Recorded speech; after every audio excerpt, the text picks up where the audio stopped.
E aí, meu amigo, tudo bem? Vamos começar aqui a aula de língua portuguesa, mais um pouquinho de língua portuguesa, mais um pouco de função sintática dos termos. Na verdade, sintaxe do período simples ainda, falando sobre os chamados termos essenciais. Estou trabalhando com a noção da construção do sujeito, tá? Tem que lembrar, então, o que é um sujeito, como o sujeito está construído dentro de uma sentença. Pois bem, falo para você aqui sobre sentenças em que nós temos uma oração sem sujeito. Também podemos chamar de sujeito inexistente, tá? Então, eu quero que você tome cuidado, por quê? Porque nós temos aqui algumas regras que envolvem o verbo haver, e essas regras vão aparecer na parte de sintaxe, para você identificar que é uma oração sem sujeito, mas também podem aparecer na parte de concordância, para que você entenda se o verbo pode ir para o plural ou não pode ir para o plural.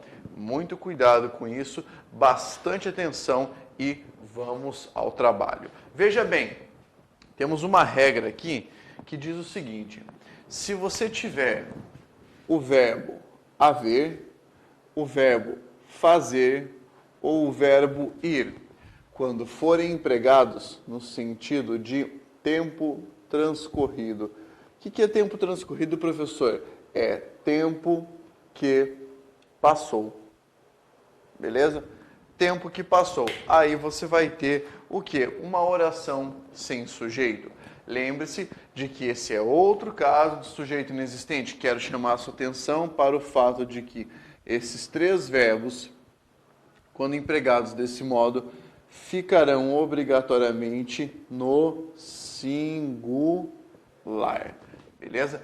Eles ficarão no singular por força da expressão, por força da construção sintática, tá? Então, há uma regra que exige isso. É a regra da sintaxe propriamente falando. Muito bem. Na primeira sentença temos: há meses não a vejo. Perceba que há o verbo aqui e há um verbo aqui. Aí a banca pode dizer para você: o sujeito dos dois verbos é inexistente. Errado. O sujeito dos dois verbos é oculto. Cuidado, cuidado. Olha só, em há meses, nós temos o verbo haver, tá? Que é um verbo impessoal, perfeito? Verbo impessoal, ele foi empregado no sentido de tempo. E aqui vem a dica. Quando o tempo já passou, pelo amor de Deus, para você lembrar isso, quando o tempo já passou, você usa a com H e acento. Quando o tempo está por vir, daqui a alguns anos, você usa assim, com A. Beleza? Tá joia. Então, olha só. Há meses não a vejo. O que aconteceu aqui? Nós empregamos o verbo haver no sentido de tempo transcorrido. Nesse caso, obrigatoriamente a oração há meses é uma oração sem sujeito. Perfeito? Não a vejo. Qual é o sujeito do verbo ver que está aqui? O sujeito não está escrito, não está grafado ali. Mas você consegue retomar que é a ideia da palavra eu. Então aqui você tem um sujeito oculto, pois você descobriu o referente do sujeito por meio da conjugação verbal. Beleza? Sempre que você conseguir fazer isso, esse procedimento de descobrir o referente do sujeito pela conjugação verbal, matou, e você tem aqui uma noção bem evidente de sujeito, do que nós podemos chamar de sujeito oculto. Tá? Vamos pegar a frase aqui de baixo. Faz anos que leciono. Muita gente erra na hora de escrever essa frase. Por quê? Porque geralmente, eu vou marcar os verbos aqui, tá? O verbo fazer e o verbo lecionar. Geralmente as pessoas escrevem assim, ó. Fazem anos. Ou fazem 2 dias. Fazem 3 horas. Tudo isso está errado, tá? Para que vocês possam saber. Tudo isso está errado. Por quê, professor? Porque é o seguinte. Empregamos nessa frase o verbo fazer no sentido de tempo transcorrido. Tempo que passou. O que acontece? Nessa situação, nós temos uma oração sem sujeito, ou sujeito inexistente. Obrigatoriamente, o verbo deve permanecer no singular. ele deve ficar no singular. Contrário, a frase está errada. Se tiver lá, fazem anos que eu leciono, errado. Se a banca disser para você que o sujeito dos dois verbos tem a mesma classificação, está errado também. Por quê? Porque cada um possui uma classificação distinta. Esse leciono aqui, você não consegue perceber que o referente é a palavra eu, faz anos que eu leciono.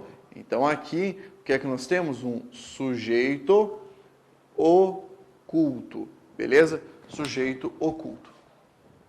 Muito fácil. Vamos pegar o próximo caso aqui.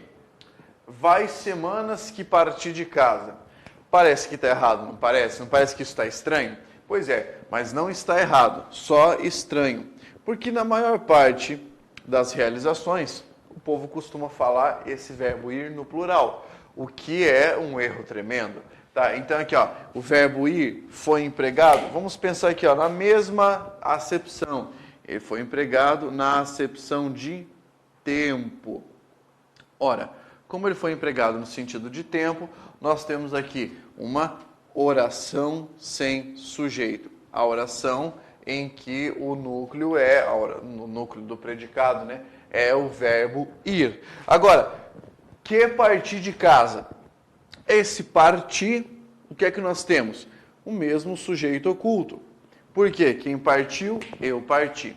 Agora, antes de você dar aquela generalizada e falar, ah, professor, então sempre vai ser assim? Uma oração sem sujeito e um sujeito oculto na frente? Claro que não.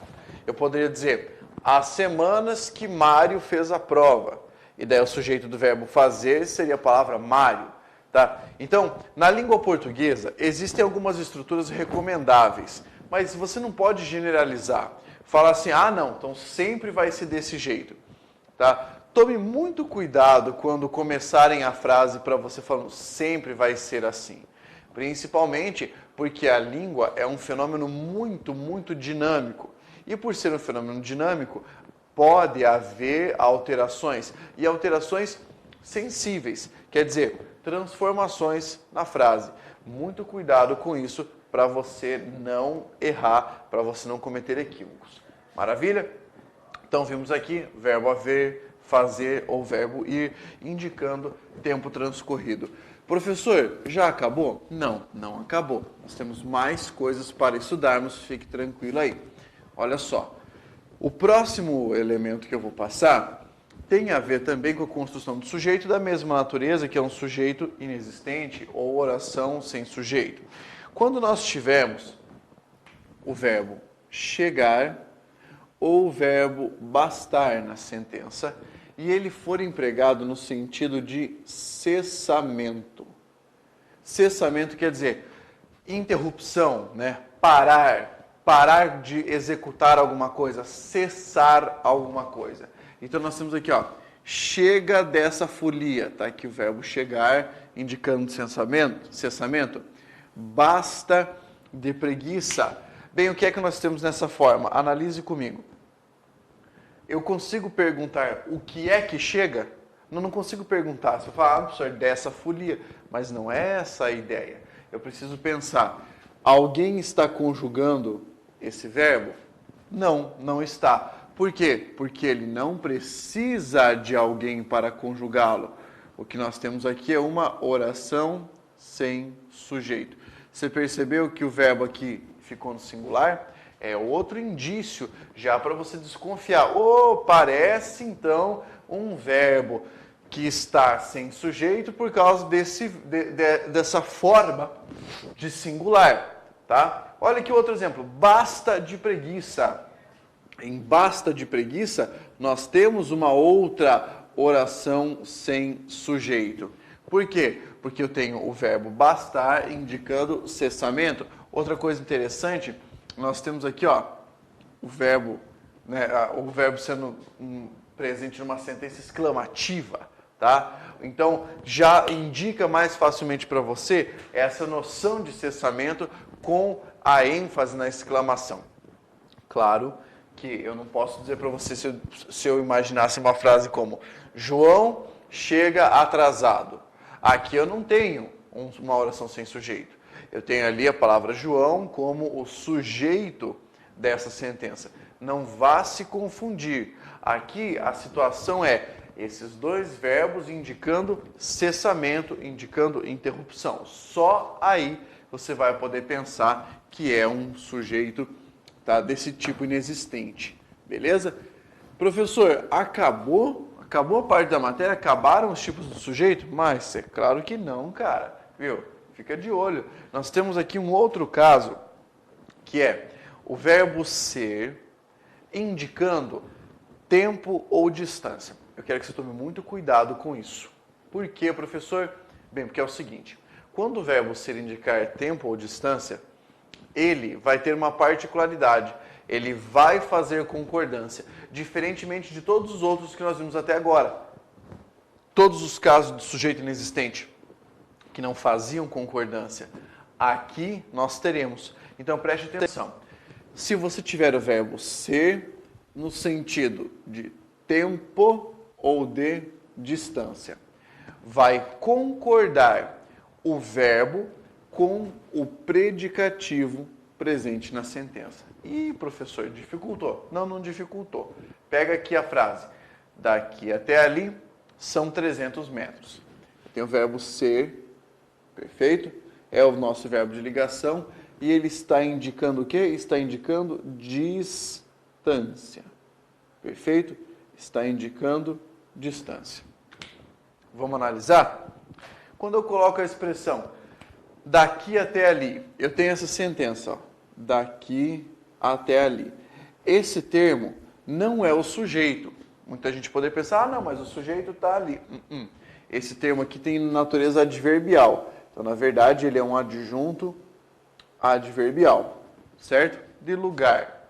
E aí você tem o verbo indicando distância e depois nós temos a expressão 300 metros. É isso que nós vamos marcar aqui. Marque lá, 300 metros. A função desse termo aqui, a função é de predicativo do sujeito.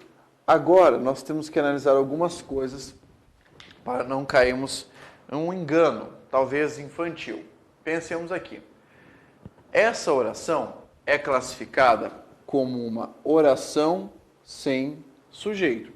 Isso quer dizer, ela não possui um referente para sujeito, não possui sujeito, a forma em questão. Mas ela possui um predicativo do sujeito. E já me questionaram sobre isso. Ô Pablo, como pode uma oração não ter sujeito, mas ter um predicativo do sujeito? A resposta é simples. Estruturalmente falando, a língua se organiza. Uma oração pode não ter um sujeito e pode ter um predicativo do sujeito. Se o sujeito não está ali, se ele não existe, o problema é dele. Esse termo continua na função que seria uma função originária de predicativo do sujeito. Então não se preocupe. Agora, o que é forçoso na língua? O que é obrigatório? Eu entender que esse verbo concorda com o predicativo. Mas tome bastante cuidado. Nessa frase, o verbo ser está concordando com a palavra metros. Nossa, Pablo, eu jurava que estava concordando com a palavra 300. Não, está concordando com a palavra metros. Por quê? Porque na expressão 300 metros, o que é que nós temos? Nós temos a palavra 300, que é um numeral. Aqui está como algarismo, na verdade, não há problema. E nós temos a palavra metros, que é um substantivo. Já vou te ensinar isso agora. A preferência de concordância, o núcleo de uma expressão nominal, tá, é um substantivo. Ou seja, o primeiro referente para a concordância é o substantivo. Por quê, professor? Porque eu poderia ter aqui 300, eu poderia ter 298, poderia ter 3, que a palavra metros continuaria assim, no plural. Ou seja, isso aqui muda e isso não altera. Ah, Pablo, mas e se eu tivesse 1 metro? Aí o que mudaria ainda seria o numeral, porque eu só posso usar o numeral 1 para acompanhar o substantivo metro. Eu não posso falar 2 metros, por exemplo. Você entendeu? Então a concordância é feita com o núcleo da expressão, que nesse caso é um substantivo. Perfeito? Tomara que isso aqui tenha ficado claro para você. O último caso de sujeito inexistente, tá? Com o verbo ser indicando tempo ou distância. Sempre ficar de olho nessa noção de concordância ali, beleza? Aí nós vamos ter um outro tipo de sujeito que se chama sujeito oracional, beleza? O sujeito oracional possui uma característica bem curiosa. Ele vai ser formado por uma oração. E isso cai muito em provas, cara. Bem, vamos pensar. A partir de agora, tudo que eu disser para você que tem caráter oracional, você vai entender que é formado por uma oração. Beleza? Formado por uma oração. Nesse caso, nós vamos ter um sujeito cujo núcleo será uma frase com um verbo. Beleza? Então, o núcleo do sujeito de outro verbo será uma oração. Por isso que você vai perceber, o sujeito oracional tem 2 verbos no mínimo. Olha só, é importante que você estude sintaxe. Eu vou marcar primeiro o verbo ser e depois o verbo estudar.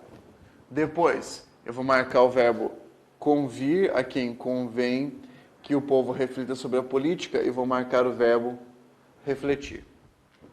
Muito bem. Vamos analisar aqui. Eu costumo dizer para você sempre começar por aquilo que é mais fácil. Você já contou os verbos, certo? O que você vai fazer agora? Você vai procurar se nessa frase existe uma conjunção. Existe? Existe. Então, se analisou a oração, lembra? Corta na conjunção. Aqui, ó. Cortou na conjunção. Na frase de baixo também? Também. Bora. Cortou na conjunção. Que tipo de conjunção é essa, meu aluno querido? Que tipo é? Você já sabe? Já sabe, né? Você sabe que essa palavra aqui é uma conjunção subordinativa integrante. Marca, escreva aqui, ó. Conjunção subordinativa integrante. E já faça aquele trabalho de recuperação da memória. Lembra? Uma conjunção subordinativa integrante, uma CSI te dá uma pista. E você lembra que pista é essa? Claro que lembra. Que ela introduz uma oração subordinada substantiva. É esse mesmo procedimento que você vai fazer aqui em cima. Então, a CSI introduz uma oração subordinada substantiva. E aqui embaixo, oração subordinada substantiva. Pronto. Fez isso? Agora você vai fazer o seguinte. Vai marcar a oração inteira. Vai marcar. Tem que fazer esse processo. Vai fazendo igualzinho ao que eu estou fazendo aqui. E agora sim você pode começar as demais análises. Tá? Primeira análise da primeira frase. É importante que você estude sintaxe. O mais fácil é identificar que a palavra você é sujeito do verbo estudar. Ou seja, sujeito simples, né? Não é isso que nós estamos procurando. Olha só, eu tenho é importante e o resto de uma sentença. Esse verbo ser é um verbo de ligação. A palavra importante funciona como predicativo do sujeito. O que eu vou fazer?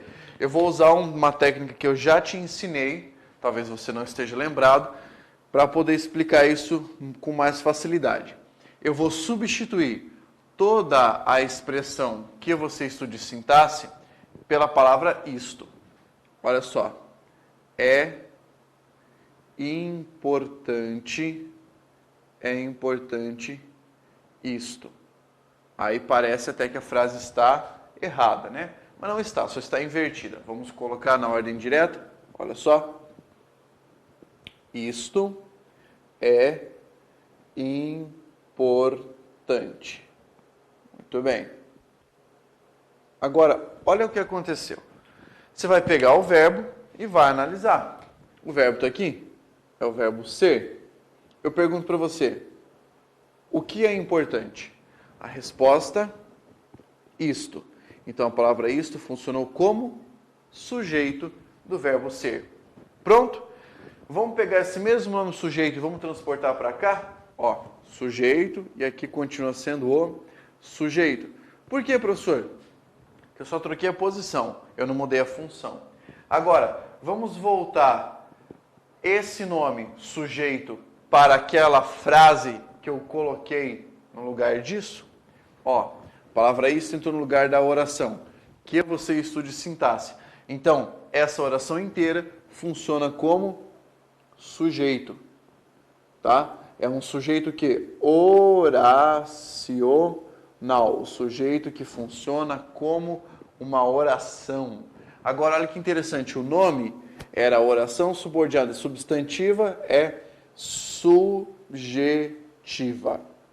Então, há dois nomes, oração subordinada substantiva subjetiva ou sujeito oracional. O que você tem que saber? Regra básica. Quando você tiver um sujeito oracional aqui, o verbo, esse verbo, fica no singular. Já preste atenção, porque a banca vai tentar te enganar. Dizer que essa oração completa a palavra importante. Não completa. É o sujeito dela. Joia. Vimos o primeiro exemplo. Vamos ver o segundo exemplo. Não é para você, se você ficou confuso por causa da quantidade de detalhes, não é para você se estressar agora, tá? Fica tranquilo, porque nós vamos estudar isso devagar, vai ficar fácil de entender. Olha só, vamos ali para a sentença. Convém que o povo reflita sobre a política. Por que eu escrevi de novo? Porque eu vou fazer substituições. Eu vou trocar toda essa frase, que o povo reflita sobre a política, pela palavra isto. Tá? Vamos lá. Apaga e escreva. Convém isto. Opa, professor, aqui ficou mais fácil. Ficou bem mais fácil. Só existe um detalhe que eu quero que você entenda. O detalhe é esse. O convém, que está aqui, é um verbo intransitivo. Verbo intransitivo. Então, se eu tenho esse verbo intransitivo, o que está aqui na frente é o nosso sujeito. Mas eu vou colocar na ordem direta para você entender. Olha só. Isto convém. Beleza?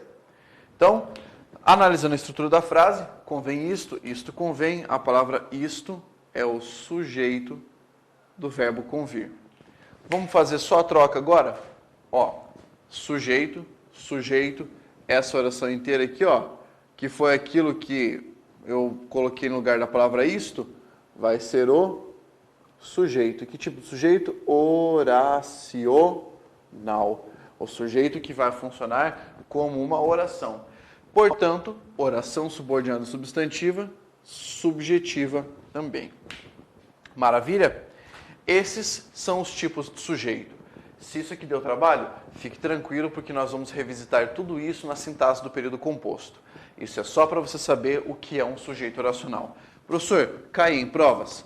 Sim, cai em prova. Eu vou ser sincero com você, cai muito. Então você vai ter que aprender isso agora ou depois. Bem, caso seja necessário, assista ao vídeo quantas vezes você precisar para poder entender esse conteúdo, mas não o pule. Se você pular isso, cara, você vai deixar um buraco na sua preparação irreversível.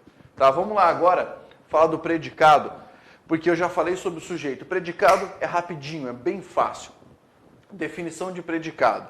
O predicado é aquilo que nós declaramos a respeito do sujeito. É aquilo que você declara ou que você constata do sujeito. Eu falei alguma coisa sobre o sujeito, então eu tenho um predicado. Nós vamos fazer uma classificação do predicado com base na sua estrutura. Então existem 3 tipos de predicado, tá? Isso é bem fácil, cara. Olha só, o primeiro tipo de predicado é chamado de predicado verbal. Para você ter um predicado verbal, basta que haja na sentença um verbo nocional, tá? Aparecer um verbo nocional na sentença, você já sabe que é um predicado verbal. Perfeito? Tá, então esse é o mais fácil de todos. Vi um verbo de ação ou de fenômeno natural, o predicado é verbal. Se você tiver um predicado nominal, você vai precisar de um verbo relacional. O que é verbo relacional, professor? Verbo de ligação, tá? Verbo relacional mais um predicativo, tá? Que vai ser um predicativo do sujeito nesse caso. Então, você vai ter para o predicado nominal, verbo relacional mais predicativo do sujeito. Perfeito? Verbo relacional mais predicativo do sujeito vai formar predicado nominal. E agora, para você ter as duas coisas, um predicado verbo nominal, você vai ter que misturar. Ou seja, você vai ter que ter na sentença um verbo nocional, ou seja, verbo de ação ou de fenômeno natural, mais um predicativo, que nesse caso poderá ser um predicativo do sujeito ou do objeto, tanto faz. Só estou enunciando como é a estrutura. E agora eu vou te mostrar alguns exemplos para você classificar.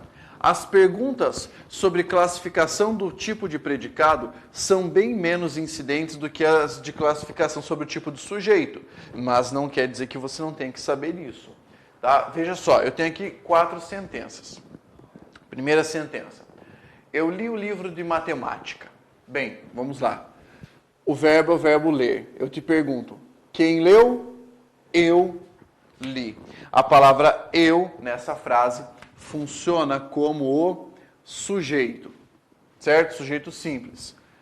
Essa forma, li o livro de matemática, esse resto, né, de sentença, então, esse li o livro de matemática é o nosso predicado. Agora, olha para o verbo. O verbo ler não é um verbo transitivo direto? Não é um verbo de ação? É. Então, esse predicado aqui na sentença é um predicado verbal. Certo? Bastou entender isso. Sujeito, eu, predicado, li o livro de matemática. Predicado verbal, porque demonstra apenas a ação. Depois, Josias parece abalado. Vamos marcar aqui, ó, separando a sentença. Quem parece abalado? Josias. Josias é o nosso sujeito. Aí eu tenho parece abalado. Perceba, tem o verbo parecer, que é um verbo de ligação ou verbo relacional. Você já estudou isso. E a palavra abalado, que está dando uma característica do sujeito. Portanto, nós chamamos isso de quê? Predicativo do sujeito. Não vá achar que é predicado do sujeito. Aqui é um predicativo. E a soma do verbo parecer mais esse predicativo do sujeito formou o nosso predicado. Que é um predicado de que tipo? É um predicado nominal. Por quê? Porque nós temos aqui o sujeito, certo? Depois, verbo de ligação e um predicativo do sujeito. Formou um predicado nominal. Olha a próxima. Meus alunos chegaram animados. Eu tenho aqui o verbo chegar. Esse é um verbo de ação, certo? Certo. Qual é o sujeito dessa sentença? Quem chegou animado? Meus alunos. Então aqui eu tenho um sujeito, atenção, sujeito simples. O predicado é chegaram animados. Claro, mas agora preste atenção. Essa palavra animados não está dando uma característica dos alunos? Está. Então aqui eu tenho um predicativo do sujeito. Por mais que o verbo chegar seja um verbo intransitivo, ou seja, ele não é um verbo relacional, ele é um verbo de ação, mas mesmo assim eu coloquei uma característica do sujeito aqui. Então, esse é um predicativo do sujeito. O que acontece nesse caso, professor? Nesse caso, nós somamos duas formas. Então, nós temos aqui um predicado verbo nominal. A parte verbal é a do verbo intransitivo, a parte nominal é a do predicativo do sujeito. Ok? Predicado verbo nominal. Para encerrar, olha o último. Achei você chato. Eu vou cortar aqui porque o sujeito está oculto. E Deus só tem o resto, o predicado. Achei você chato. Achar é um verbo de ação, mesmo que seja considerar. Beleza? Então está aqui como um verbo transitivo direto. A palavra você é o objeto direto desse verbo. Tá? Agora, olha que interessante, a palavra chato não está dando uma característica da palavra você? Uma característica do objeto? Está. Quem foi que achou você chato? O sujeito. Então, olha que interessante. Essa é uma característica do sujeito que foi colocada no objeto. Sabe como é que é o nome disso? O nome disso é predicativo do objeto. Esse termo, predicativo do objeto, assim como o predicativo do sujeito, nós vamos estudar mais adiante. Eu só queria que você entendesse que, nesse caso, o predicado aqui também é verbo nominal, porque eu tenho a parte verbal, que é o achar, e a parte nominal, que é a qualificação de um termo. Tá ok? Então, aqui, predicado nominal. Atenção, isso só acontece com verbo de ação ou de fenômeno natural, mais predicativo do sujeito ou predicativo do objeto. Com outros elementos, como adjunta de nominal, não acontece. É só com aquela fórmula que eu passei. Decore a fórmula para você não errar. Perfeito? Finalizamos aqui mais uma aula de língua portuguesa. Espero que você esteja gostando. Tá? Lembre-se de que o investimento de agora construirá a sua aprovação de amanhã. Maravilha? Continue estudando. Força, guerreiro!